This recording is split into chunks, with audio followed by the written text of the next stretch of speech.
So way back in my college days when I was a young guy, Janet and I were dating, and we had just started dating. We'd been out a number of times, and we really kind of liked each other, and we were just feeling it. You know what I mean?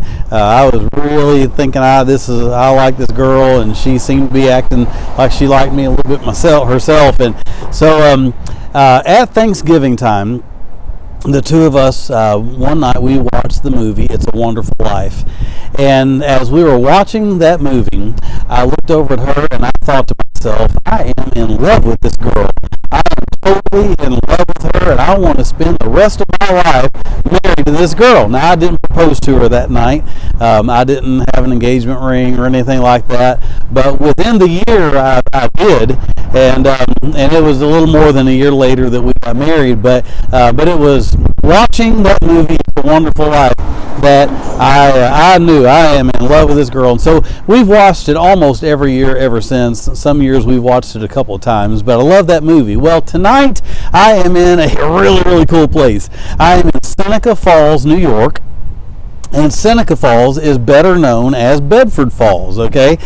Frank Capra, the director of the movie It's a Wonderful Life, actually visited this town at some point and got the idea and the inspiration for the movie It's a Wonderful Life. And there are a number of things in town that kind of lend to that, but just to give you the main thing, right here I'm standing on a bridge, and you can see it says here, April 12, 1917, Antonio Varacalli gave his life to save another. And so right here on this bridge, on this spot, there was a young man that looked down in the water. Somebody was out in the water, apparently drowning, and so he jumped over the edge of the bridge to go save that person's life. So that story was related to Frank Capra, and that's where the George Bailey, the Angel Clarence, and all of that idea came from. Now, if you are ever in this part of New York, we're not horribly far away from Rochester right now.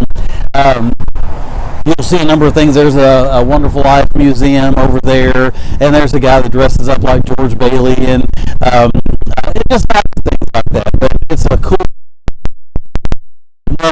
What I want to do, I just want to take just a short few minutes and talk to you about a verse of scripture that I think is very appropriate for this spot right here. And I'm just going to call the sermon tonight, It's a Wonderful Life. Listen very carefully. The Bible says in John chapter 15 and verse 13, greater love hath no man than this, that a man lay down his life for his friends. So Jesus said the greatest love you can have is to lay down your life for your friends. Now, the disciples probably didn't understand exactly where Jesus was going with that statement until later, and I'll get to that in just a minute. But he made such an incredible statement that the depth of that statement could not be known for quite some time.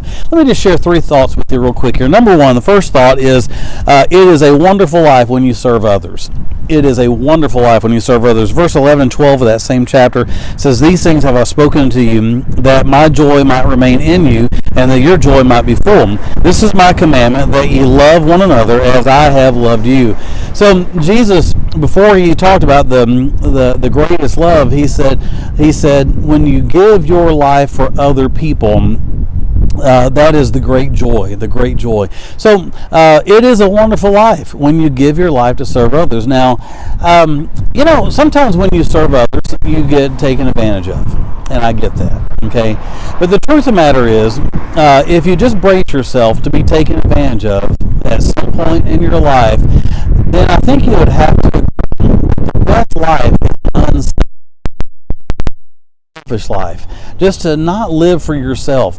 If you live to make yourself happy, guess what?